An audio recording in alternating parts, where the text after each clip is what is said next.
अर्चना करते हुए सुप्रिय और उसके साथियों ने मनोवांछित फल पा लिया। भक्तों की पुकार से अजर अमर शिव शंकर सदा सदा के लिए नागेश्वर ज्योतिर्लिंग के रूप में प्रतिष्ठित हो गए। दूसरी ओर पार्वती मनोवांछित फल प्राप्त करने के लिए एकाग्र चित्त अपने उद्यान के एकांत स्थान पर शिव आराधना में निमग्न है और उसकी प्रिय सखी जया व्यग्रता से उसे ढूंढ रही है। विजया, विजया, यहाँ भी नहीं, वहाँ भी नहीं, फिर गई कहाँ? विजया ने कहा था कि तू भी उसे खोज, और वो स्वयं खो गई। अब मैं कहाँ खोजूं उसे?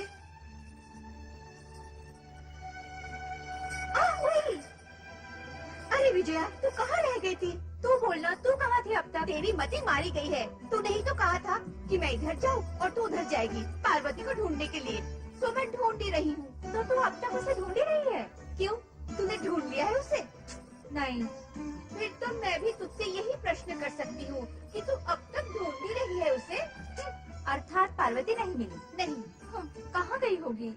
विजया, मुझे तो लगता है वो हिमगिरी शिखर पर शिव जी के पास गई होगी। नहीं, वो वहाँ नहीं जा सकती। क्यों नहीं जा सकती? कौन रोकेगा उसे? स्वयं शिव जी ने तो कहा था कि वो एकांत चाहते हैं और कोई उनके समीप आकर उनकी एकांत समाधि में बाधा ना डाले। हाँ, कहा था। पर क्या पार्वती शिव जी की बात मानेगी? जया, वो शिव जी के अतिरिक्त और किसी की बात नहीं मानेगी। अरे, तू बोलती ही जाती है। हम तो आए थे यहाँ पार्वती को ढूंढने के लिए। इसमें मानने या न मानने की बात कहाँ से आती है? लगता है तेरे मस्तिष्क ने तेरा साथ छोड़ दिया। इस पर फिर विचार करेंगे किसके मस्तिष्क ने क्या छोड़ा है। अभी चलकर पार्वती को ढूंढते हैं। चल। चलो। ओम नमः शिवाय। कहाँ चली? पता नहीं। ओम नमः शिवाय। वो वहाँ। वहाँ कहाँ? हे मेरी माँ, मस्तिष्क के साथ साथ इसकी आंखें भी गई। अरे मेरी आंखों से देख, वो सामने। अरे वो पार्वती है या कोई ऋषि मुनि? चल चल कर देखते हैं, चल। ओम नमः शिवाय। ओम नमः शिवाय। ओम। अरे ओ ज्ञानी जी, अरे ओ ज्ञानी योगी जी। ओम नमः शिवाय। मुनिवर, तुम्हारे भक्त आए हैं। भक्त नहीं मूर्खा, शिष्य आए हैं। शिष्य नहीं निर्बुद्धि, शिष्याएं आई हैं। तुम दोनों यहाँ क्या लेने आई हो? तुम्हें लेने आए हैं। मेरी सखी किसके ध्यान में बैठी थी? विजया। अब ये प्रश्न कहाँ रहा?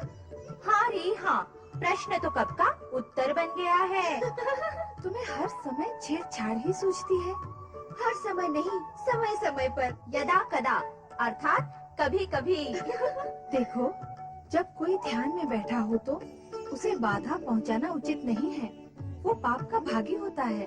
माई रे माई, हम तुम्हारे पाप में भागीदार नहीं होंगे। हम तो केवल तुम्हारी प्रसन्नता और तुम्हारे सुख में ही भागीदार बनेंगे। इसके लिए तुम दोनों को मेरी एक बात माननी होगी। अवश्य मानेंगे। तो फिर तुम दोनों यहाँ से चुपचाप चली जाओ। चलो विजया। चलो जया। ओम नमः शिवाय। ओम नमः शिवाय। कैलाशवासी शिव समझते क्या है अपने आप को? क्या वो हिमालय राज से भी ऊंचे हो गए? ये कहाँ का न्याय है कि हमारी ही भूमि पर आए अतिथि हमारा ही तिरस्कार करे? हमारे मान सम्मान का तनिक भी विचार नहीं किया उन्होंने।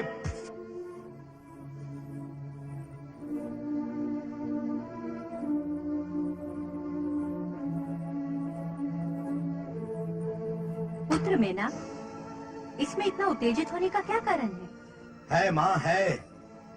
जिन्हें अपना आत्मसम्मान और स्वाभिमान प्रिय है, उनके लिए ये उत्तेजना का ही कारण है। भला ये भी कोई बात हुई? कैलाशपति ने हमारे ही राज्य क्षेत्र में आकर हमारा ही अपमान किया। एकांत प्रियता की ओट में उन्होंने हमें हमारे ही स्थान पर आने से रोका। तुम ही कहो माँ, ये अपमान नहीं तो और क्या है? कोई भी स्वाभिमानी व्यक्ति ऐसा अपमान सहन नहीं कर सकता। स्वाभिमान और अहंकार में अंतर होता है पुत्र। तुम्हारे उत्तेजना के मूल में तुम्हारे अधिकार का अहंकार है। यदि हमें हमारे क्षेत्र के अतिरिक्त किसी और स्थान पर आने से रोका जाता तो तुम्हारे अहम को ठेस नहीं लगती। अहम को चोट तो इसलिए लगी है कि तुम्हें तुम्हारे अधिकृत स्थान पर आने से रोका गया है। परंतु माँ, उन्हें यह तो सोचना चाहिए था कि यदि वो हमें हमारे ही स्थान पर आने से रोकेंगे तो हमारी मानसिकता किस ओर गतिमान होगी। सारी स्थिति जानते हुए भी तुम ऐसी बातें क्यों कर रहे हो पुत्र? क्या उन्होंने नंदी को भेजकर हमसे अनुमति नहीं मांगी थी और स्पष्ट नहीं किया था कि वो एकांतवास के लिए हिमगिरी पर्वत पर आना चाहते हैं? पुत्र, अगर एकांत की समस्या नहीं होती तो क्या कैलाश पर्वत का क्षेत्र छोटा था उनके लिए? अरे जया, पार्वती कहाँ है? मैंने भी उसे प्रातःकाल से नहीं देखा। कहाँ गई है वो? क्या बात है, तुम दोनों बोलते क्यों नहीं हो? कहाँ है पार्वती? वहाँ। वहाँ कहाँ? वो उद्यान में। उद्यान में? उद्यान में अकेली क्या कर रही है? ध्यान कर रही है। ध्यान कर रही है? किसका ध्यान? भगवान शिव का ध्यान। शिव का ध्यान? तुम दोनों उसे बुलाकर साथ में क्यों नहीं लाई? कैसे लाती? वो तो किसी से बात करने के लिए भी तैयार नहीं है। जो हमारा अपमान करे, पार्वती उस शिव की आराधना कर रही है। माँ, पार्वती को रोकना होगा, तुरंत रोकना होगा। मैं उसे शिव की आराधना नहीं करने दूंगा। मैं अभी लेकर आता हूँ उसे। क्रोध और उत्तेजना से किया हुआ कोई भी कार्य शुभ नहीं होता पुत्र। धैर्य करो। किंतु पिताश्री, जिस शिव ने हमारा अपमान किया, पार्वती उसी की आराधना कर रही है। क्या ये उचित है? अपने माता पिता के समक्ष उचित और अनुचित का प्रश्न करना क्या संतान के लिए उचित है? और तुम्हारा ये मान लेना कि शिव ने हमारा अपमान किया है, क्या ये उचित है? किसी की आराधना में विघ्न डालना भी क्या उचित है? उत्तर दो पुत्र।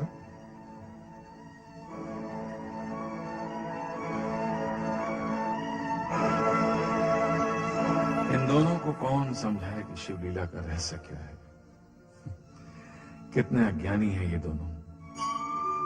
ओम नमः शिवाय। ओम नमः शिवाय।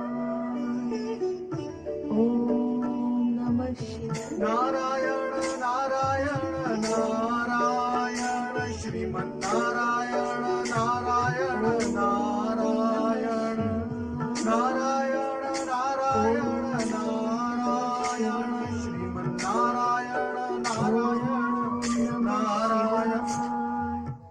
ओम नमः शिवाय। देवर्षि, पार्वती का शत-शत प्रणाम स्वीकार करें देवर्षि। कल्याण भव, तुम्हारी मनोकामना पूर्ण होगी। मेरी मनोकामना के विषय में आपको ज्ञान है देवर्षि? कुछ कुछ है, कुछ तुम बताओ, पूर्ण ज्ञान हो जाएगा। आप तो अंतर मन की बात जान लेते हैं मुनिवर, मैं क्या बताऊं? तो समझो कि वही जानकर मैं यही कहना चाहता हूँ कि भगवान शिव की प्राप्ति के लिए तुमने जो मार्ग चुना है सही है। अर्थात तुम्हारी शिव भक्ति ही तुम्हें भगवान शिव तक पहुँचाएगी। नारायण नारायण। धृष्टता क्षमा करे तो एक प्रश्न पूछूं देवर्षि? अवश्य अवश्य पूछो। प्रकट रूप में आप भविष्यवाणी कर ही चुके हैं कि शिव जी जो मेरे आराध्य हैं वे मेरे भावी पति होंगे। फिर उन्होंने मुझे दर्शन देने से वंचित क्यों किया? अलौकिक कार्य जब लौकिक रूप में संपन्न होते हैं तो उनका रूप विचित्र हो जाता है। मैं कुछ समझी नहीं देवर्षि। सत्य ये है देवी कि भगवान शिव अपनी आराधना करने वालों की कठोर परीक्षा लेते हैं। वो ये जानना चाहते हैं कि उनके रोकने पर भी क्या उनके भक्त उनके समीप आते हैं या नहीं। रोकने पर समीप जाना कैसे संभव होगा देवर्षि? यही तो परीक्षा का सबसे कठिन स्थल और मोड़ है। भक्त को यहाँ धैर्य और विवेक से काम लेना चाहिए। देवी, तुम्हें निराश होने की आवश्यकता नहीं। तुम्हारा भविष्य तो उज्जवल ही उज्जवल है। कृपया ये तो बताइए कि अब मुझे क्या करना चाहिए? उत्साह और भक्ति के साथ आगे बढ़ना चाहिए। पर कैसे? भगवान शिव के समाधि स्थल पर पहुंचकर उन्हें रिझाने तथा अपनी ओर ध्यान देने के लिए प्रेरित करके। भगवान शिव रुष्ट हो गए तो? नहीं, वे रुष्ट नहीं होंगे। तदुपरांत उनकी तुम पर कृपा दृष्टि होगी। फिर तो मैं अवश्य जाऊंगी। मुझे आशीर्वाद दें देवर्षि। कल्याण भवन। नारायण नारायण। ओम नमः शिवाय।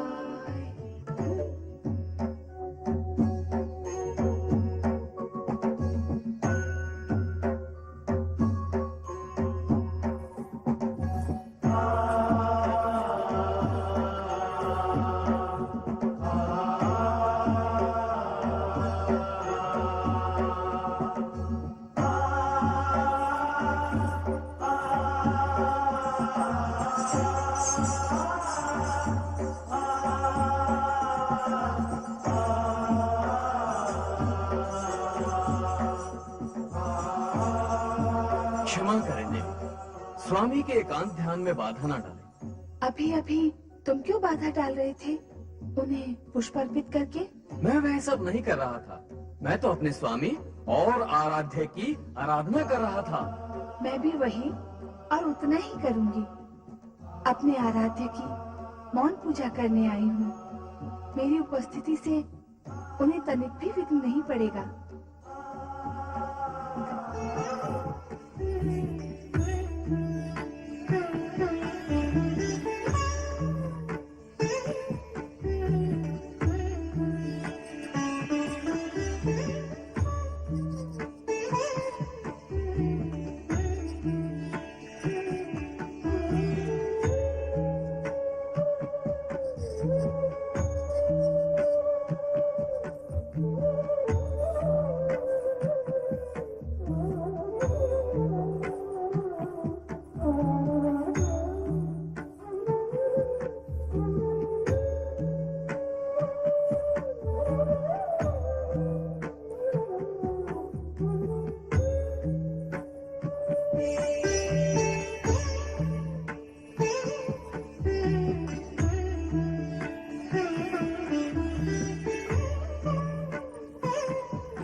भविष्य दोनों का ज्ञान रखते हैं। मुझे पूर्ण विश्वास है कि आप मेरी मनोकामना अवश्य पूरी करेंगे।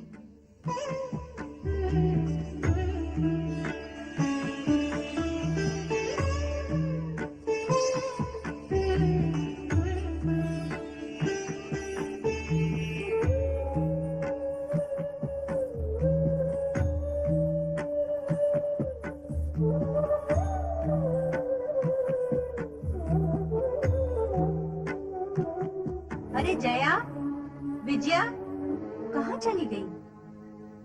क्या हुआ माँ? पुत्र, ये जया विजया कहाँ चली गई? कहीं देखा है तुमने उन्हें? यही कहीं होंगी।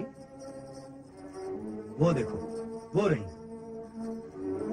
जी महारानी जी, कहाँ थी तुम दोनों? और पार्वती कहाँ है? प्रातः काल से मैंने उसे देखा भी नहीं है। बैठी होगी वहीं उद्यान में, ध्यान लगाए। अर्थात तुम्हें भी ज्ञात नहीं कि पार्वती कहाँ है इस समय? ज्ञात कैसे होगा माँ? इन दिनों उसका कोई एक स्थान तो है नहीं। दिन भर यहाँ से वहाँ से यहाँ भटकती रहती है वो। जया, तुमने देखा है पार्वती को? नहीं, मैंने नहीं देखा।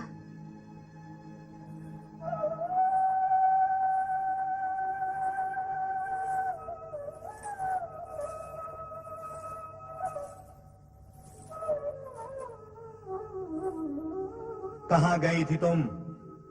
बोलती क्यों नहीं? कहाँ गई थी तू? पार्वती!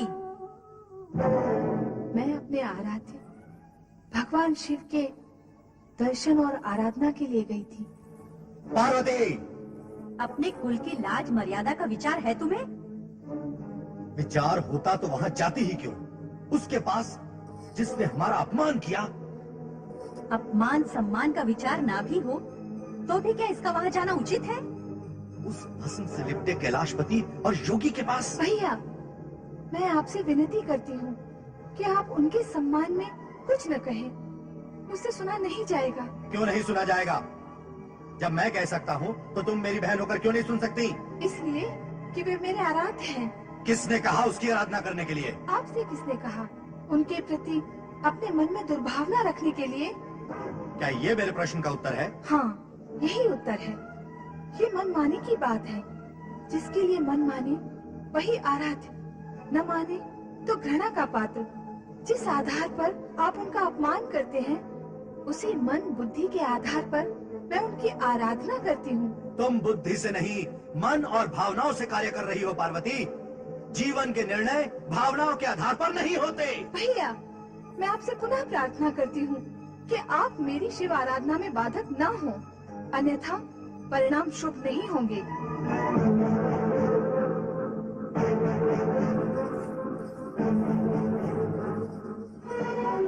पार्वती, क्या माँ और भैया को अप्रसन्न करके तुम्हारी आराधना पूर्ण हो सकेगी? सभी ओर से विचार कर लो पार्वती। मार्ग में अनेक बाधाएं हैं। मैंने पूर्ण विचार कर लिया है। मैं मार्ग की सभी बाधाओं को एक ओर करके अपने आराध्य तक पहुंच जाऊंगी।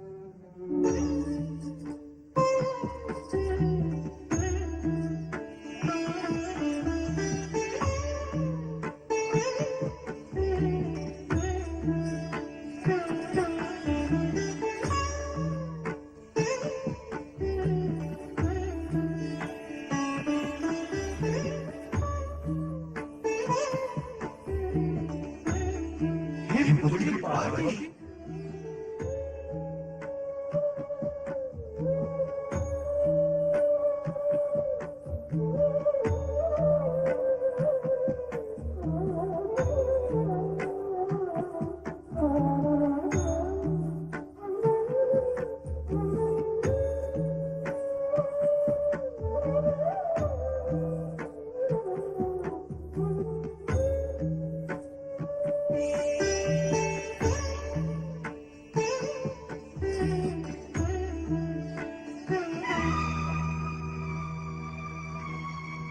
हेमपुत्री पार्वती नित्य ही शिवाराधना के लिए यहाँ आती हैं और मन ही मन पूजा अर्चना करके वापस चली जाती हैं। किंतु शिव शंकर की समाधि नहीं टूटती। वो तो अडेग अपनी समाधि में लीन एवं अवस्थित है। तो क्या भोलेनाथ की समाधि कभी टूटेगी नहीं? नहीं, ऐसा नहीं है। किंतु ये ज्ञात नहीं है कि ये समाधि कब तक टूटेगी। मेरा विचार है इस विषय में ब्रह्मा जी कुछ बता सकेंगे। हाँ, हमें उन्हीं के पास चलना होगा।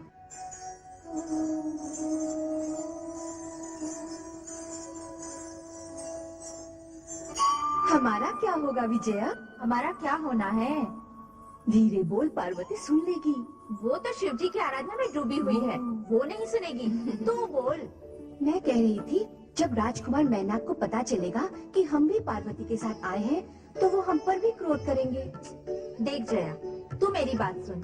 तू, मैं और पार्वती कुछ अनुचित नहीं कर रहे हैं। वो अपने आराध्य की पूजा करने यहाँ आई है। हम उसकी सखियाँ हैं। उसका सहयोग देकर हम कुछ अनुचित नहीं कर रहे हैं। फिर भाई कैसा? मैं तो कहती हूँ, हमें मिलकर भगवान शिव से प्रार्थना करनी चाहिए कि शीघ्र ही पार्वती पर प्रसन्न हो जाएं। देवी पार्वती, नंदी का नमस्कार स्वीकार करें। नमस्कार नंदी महाराज। देवी, आज आपके साथ ये दो बालिका हैं। ये जया और ये विजया, मेरी सखियाँ। किंतु देवी, चिंता न करें नंदी महाराज, इनके कारण कोई विघ्न नहीं पड़ेगा।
नमस्कार। नमस्कार नंदी महाराज। नमस्कार। आप दोनों देवी पार्वती की सखी हैं? अभी अभी बताया उन्होंने। हाँ, हम पार्वती की सबसे प्रिय सखियाँ हैं। देवी पार्वती भी आपकी सखी है ना? हाँ। मेरा अभिप्राय ये है कि आपकी सखी पार्वती भगवान शिव शंकर की परम भक्त है, नित्य आराधना के लिए आती है। ऐसे निष्ठावान, आस्थावान और समर्पित भक्त होते ही कहाँ हैं? इसमें तो संदेह ही नहीं कि पार्वती शिव जी की अनन्य भाव से आराधना करती है। इसीलिए मैंने अपने स्वामी की आज्ञा का उल्लंघन करके देवी पार्वती को यहाँ आराधना करने से रोका नहीं। उनकी पूजा भक्ति देखकर मेरे मन में ये विचार आया कि मुझे इन दोनों के बीच में बाधक नहीं बनना चाहिए। तुमने अपने स्वामी की आज्ञा का उल्लंघन अवश्य किया है, किंतु उससे भी बड़ा पुण्य कर्म किया है। पार्वती को शिव आराधना का अवसर देकर तुमने पार्वती की भक्ति भावना को समझा है। सत्य तो ये है कि आपकी उदारता और महानता के कारण ही पार्वती शिव आराधना करने में सफल हो सकी है।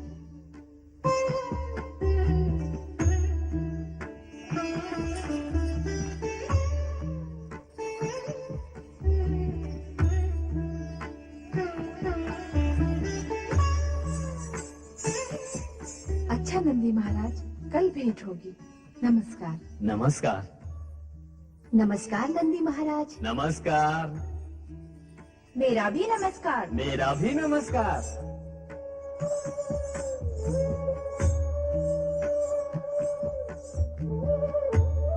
देवी पार्वती की प्रार्थना कब सुनेंगे भोलेनाथ?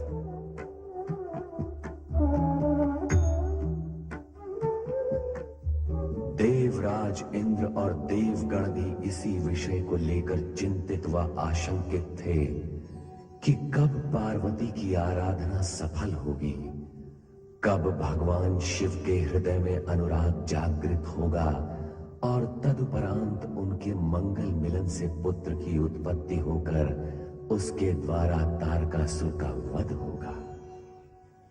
इसी चिंता व आशंका को लेकर देवराज देवगण सहित ब्रह्मा के पास पहुंचे। ब्रह्मदेव की जय। कृपा करें परमपिता, दर्शन दें सृजनहार। देवराज, क्या आपको ज्ञात है कि ब्रह्मदेव ने अपना स्थान और स्वरूप क्यों परिवर्तित किया? नहीं देवी सरस्वती। हमें तो आश्चर्य है, ब्रह्मदेव ने ऐसा स्वरूप क्यों बनाया है? मैं आप सभी देवगणों से प्रार्थना करती हूँ कि आप ब्रह्मा जी की सृष्टि रचना के रचनात्मक कार्य में बार बार विघ्न न डालें। ब्रह्मलोक में बार बार आपके आगमन से सृष्टि की रचना के कार्य में बाधा आ रही थी। उसी कारण उन्हें अपना स्थान और स्वरूप परिवर्तित कर यहाँ आना पड़ा, किंतु आप यहाँ पर भी आ पहुँचे। देवी सरस्वती, ब्रह्मदेव के कार्य में बाधा डालना हमारा उद्देश्य नहीं है। हम तो अपने कष्ट निवारण के निमित्त बार बार ब्रह्मदेव की शरण में आते हैं। ब्रह्मा जी ने आप सभी को स्पष्ट रूप से कह दिया है कि समय की प्रतीक्षा करें, फिर अनावश्यक रूप से स्वयं कष्ट पाने और कष्ट देने का क्या प्रयोजन? ठीक है देवी सरस्वती, हम समय की प्रतीक्षा करेंगे। नारायण नारायण। माँ सरस्वती, अपने पुत्र नारद का प्रणाम स्वीकार करें। आओ नारद, मैं वही विचार कर रही थी कि अब तक तुम प्रकट क्यों नहीं हुए? माँ, आपके पुत्र नारद के नियमावली में अकारण और समय से पहले प्रकट होने का कोई नियम नहीं है। नारायण नारायण। समय आ पहुँचा तो मैं भी आ पहुँचा। समय पर और कारण सहित प्रकट होने का तुम्हारा नियम है नारद, तो अब यहाँ आने का कारण भी बता दो। देवराज इंद्र के मन की व्यग्रता ही मेरे आगमन का कारण है माँ। माँ, जब तक देवराज इंद्र अपने मन की पीड़ा परमपिता ब्रह्मदेव से नहीं कह लेंगे, तब तक के लिए वे व्यग्र रहेंगे, और जब तक ये व्यग्र रहेंगे तब तक मैं भी व्यग्र रहूंगा। माँ, कृपा करें और परमपिता ब्रह्मदेव के दर्शन की आज्ञा दे। जो कुछ तुमने कहा है और जिस ढंग से कहा है, ऐसी स्थिति में आज्ञा ना देकर मैं स्वयं भी व्यग्र हो जाऊंगी। माँ सरस्वती की, माँ सरस्वती की, माँ सरस्वती की। परम पिता ब्रह्मा जी की जय।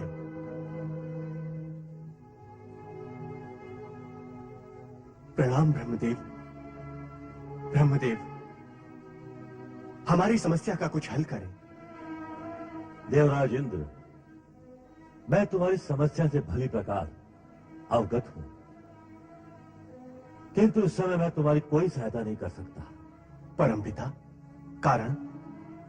इस समस्या का हल देवादिदेव शिव जी की इच्छा पर आधारित है, और हम सब देवतागण उनकी इच्छा के अनुसार ही कार्य करते हैं। वो तो सर्वविदित है ब्रह्मदेव,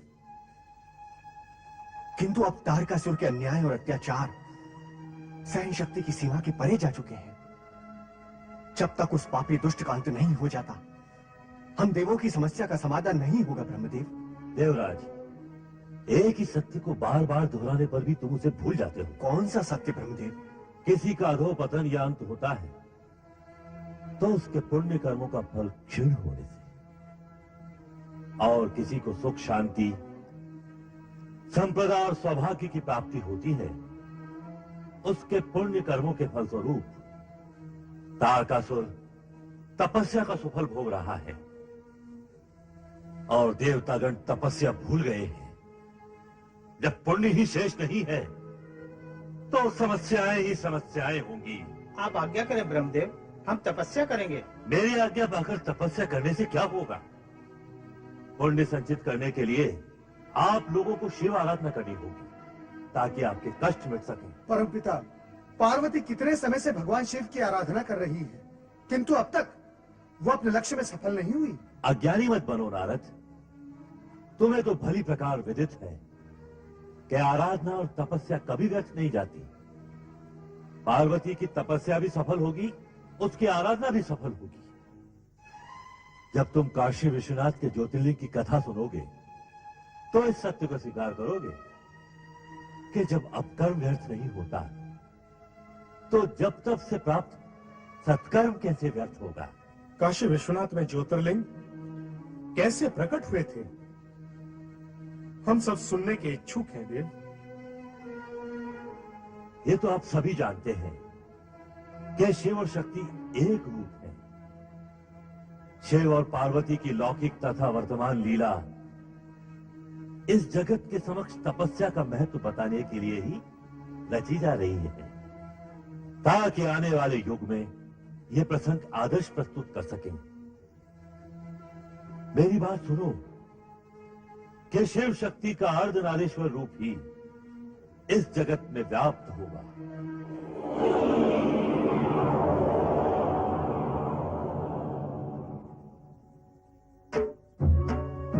अर्धनारीश्वर का ये स्वरूप ही शिव और शिवा का अभिन्न और मूल रूप है। जब जब शिव शिवा एकाकार होकर विभिन्न रूपों में प्रकट होते हैं, तब तब नवीन घटनाएं घटित होती हैं।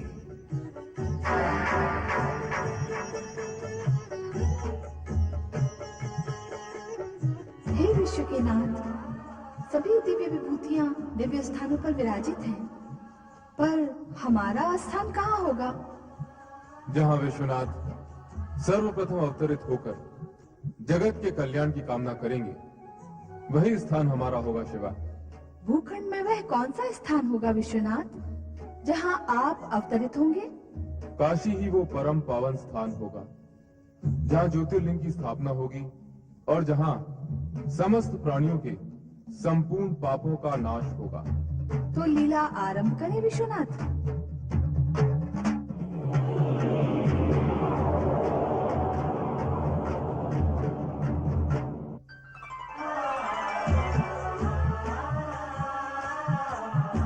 शिव लीला में तुम भी सहयोग करो शिवा।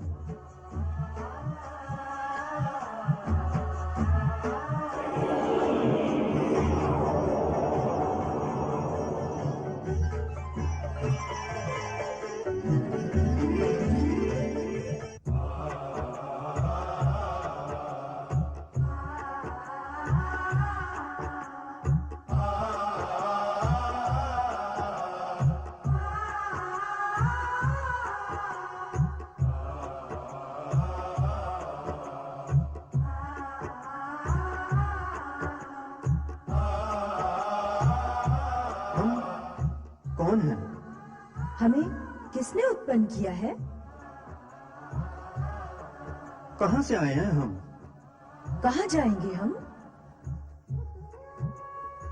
हमारा जन्मदाता कौन है? हमें तो ये भी ज्ञान नहीं।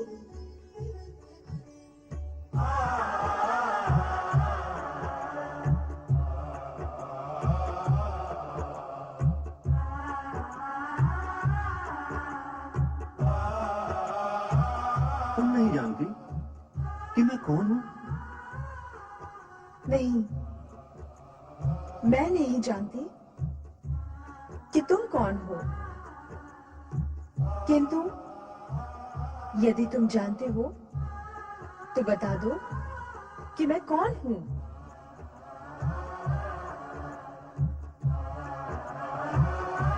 अच्छा, तुम आई कहां से हो? मैं जहां से तुम आए हो। मैं कहां से आया हूं?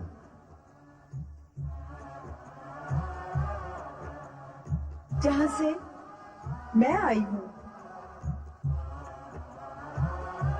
तुम कहां से आई हो? मैं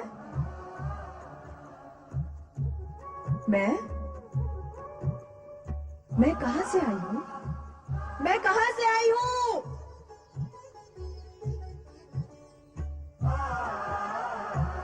मैं कहां से आया हूं?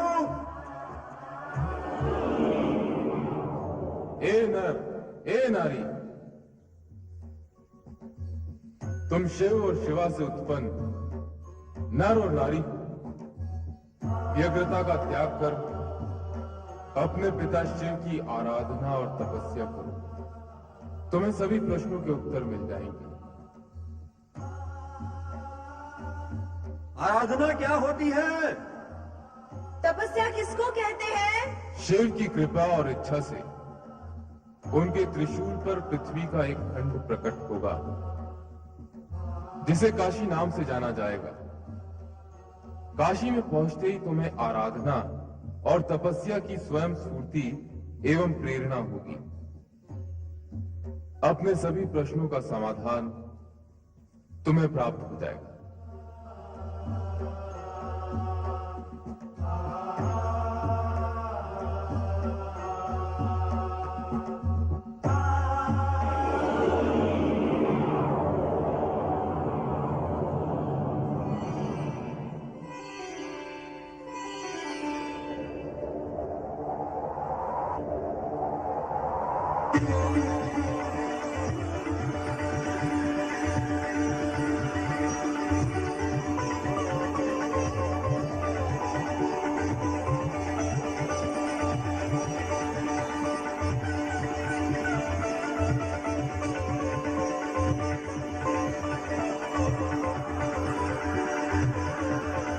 यही काशी है। हाँ, यही काशी है।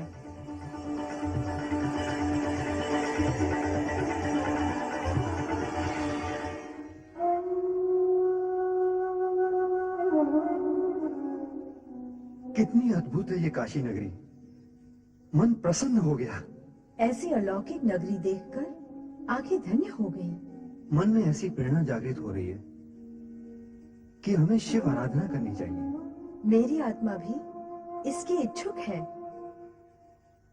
ओम नमः शिवाय। ओम नमः शिवाय। ओम नमः शिवाय। ओम नमः शिवाय।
हमारा प्रतिरूप निखर आया है शिवा।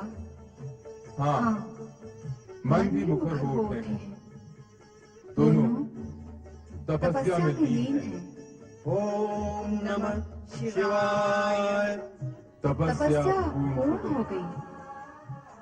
तपस्या का प्रतिफल इन्हें प्राप्त होना चाहिए। अवश्य। अवश्य। तो चले पृथ्वी पर। चलो। ओम नमः शिवाय।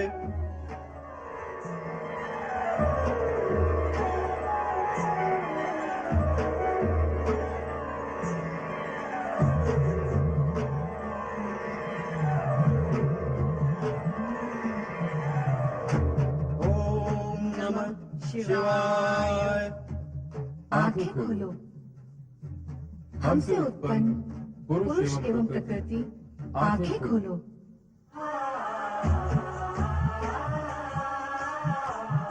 हमारी ओर देखो।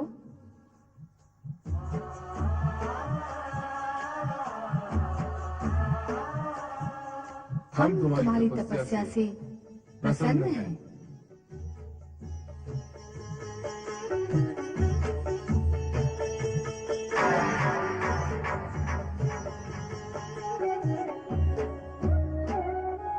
तुम अपने जिन माता पिता के दर्शन के लिए व्याकुल थे वे हम ही हैं।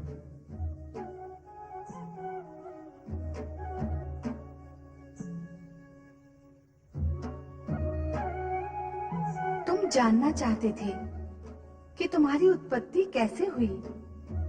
वे हम ही हैं जिनके द्वारा तुम्हारी उत्पत्ति हुई है। मैं तुम्हारा पिता हूँ। मैं तुम्हारी माता हूँ। आपका नाम क्या है? मेरा नाम शिव है। आपका नाम क्या है? मेरा नाम शिवा है। तुम दोनों ने हमारी आज्ञा का पालन करते हुए आदर्श नर नारी का रूप प्रस्तुत किया है। हम तुम दोनों से प्रसन्न हैं। कहो तुम क्या चाहते हो?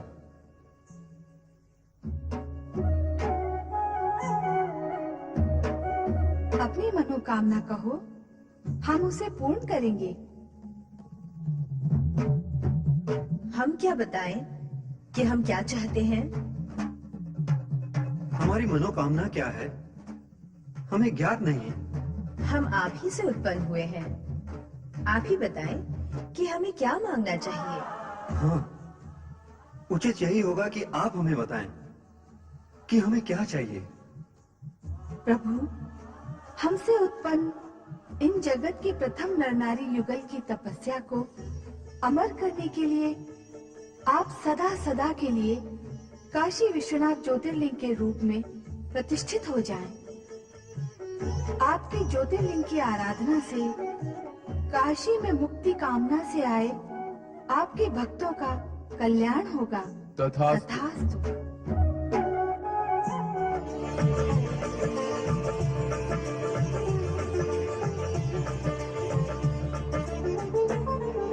शिव के भक्त जनों ने पुकारा जब संकट पड़ने पर। शिव के भक्त जनों ने पुकारा जब संकट पड़ने पर। तब तब ज्योतिर्लिंग में पधारे अजर अमर शिव शंकर। अजर अमर शिव शंकर। अजर अमर शिव शंकर। अजर अमर शिव शंकर। अजर अमर शिव शंकर। अजर अमर शिव शंकर। अजर अमर शिव शंकर। अजर अमर शिव शंकर। अजर अमर शिव शंकर।